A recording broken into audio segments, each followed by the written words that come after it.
కొంతమందేంటంటే ఒక పెద్ద పెద్ద సినిమాలు తీసి హిట్లు కొడుతుంటారు. మీరు అటు పెద్ద సినిమా 'పుష్ప 2' లాంటి సినిమా తీసి హిట్లు కొడుతూ, బ్లాస్ట్ హిట్ కొడతారు. ఇటు 'డ్రాగన్' లాంటి సినిమా రిలీజ్ చేసి కూడా హిట్లు కొడుతున్నారు. సో, అంటే ఒక మెటీరియల్ ఉన్న సినిమాని ఒక ఆడియన్స్‌కి ఇది టచ్ అవుద్దనుకున్న సినిమాలనే అది పిచ్ చేయడంలో ఎక్కడ అంటే పెద్ద పెద్ద బ్యానర్స్ చాలా ఉంటాయి. బట్ కంటిన్యూయస్‌గా హిట్స్ అనేది ఎలా పాసిబుల్ అవుతుంది మీకు? అంటే ఈ సినిమా వరకు అండి, ప్రదీప్ గారి సినిమా వరకు 'లవ్ టుడే' నాకు చాలా చాలా బాగా నచ్చిన సినిమా. అలాగే ఏజిఎస్ వాళ్ళు మేకింగ్, ప్రొడక్షన్ వాల్యూస్, మేకింగ్, వాళ్ళ జడ్జిమెంట్ గురించి ఐడియా ఉంది. And again they are doing with Pradeep garu. So డెఫినెట్గా ఈ cinema only just calculative things, this cinema won't go wrong అనే జస్ట్ ఆ గట్ ఫీలింగ్ అండి. And we have seen the performance of Pradeep garu. ఇంకా డెఫినెట్గా ఇది పని అవుతుందిరా అని అనిపించి అప్రోచ్ అవ్వటం జరిగిందండి. ఇక రిజల్ట్ కూడా మీరు చూశారు. వాళ్ళు మనం గెస్ట్ చేసినట్టే సూపర్ డూపర్ హిట్ ఇచ్చారు.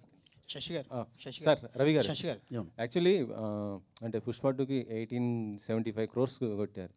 అంటే నెక్స్ట్ మీరు డ్రాగన్ చేయబోతున్నారు, ఇంకా ఎక్స్పెక్టేషన్కి ఎక్కువ ఉంటాయి కదా, బడ్జెట్ ఏ విధంగా ఉండబోతుంది? ఎన్టీఆర్ గారు, ప్రశాంత్ నీల్ గారు. అవును సార్. డెఫినెట్గా అండి, అది అది one of the unique script. Indian స్క్రీన్లో చూడండి, one of the unique script అండి అది. ఇక దాని limit, sky is the limit. అది దాంట్లో అయితే ప్రతి మచ్ ష్యూర్, పిచ్చ కాన్ఫిడెంట్. అది ఎంత చేస్తుందో ఎవరికి తెలియదు. అది మోర్ దెన్ మీరు ఎక్స్పెక్ట్ చేసిన దానికన్నా ఇంకా పెద్దగా చేస్తుంది. అంటే అనుకున్న టైంకి రిలీజ్ చేస్తారా ప్లాన్?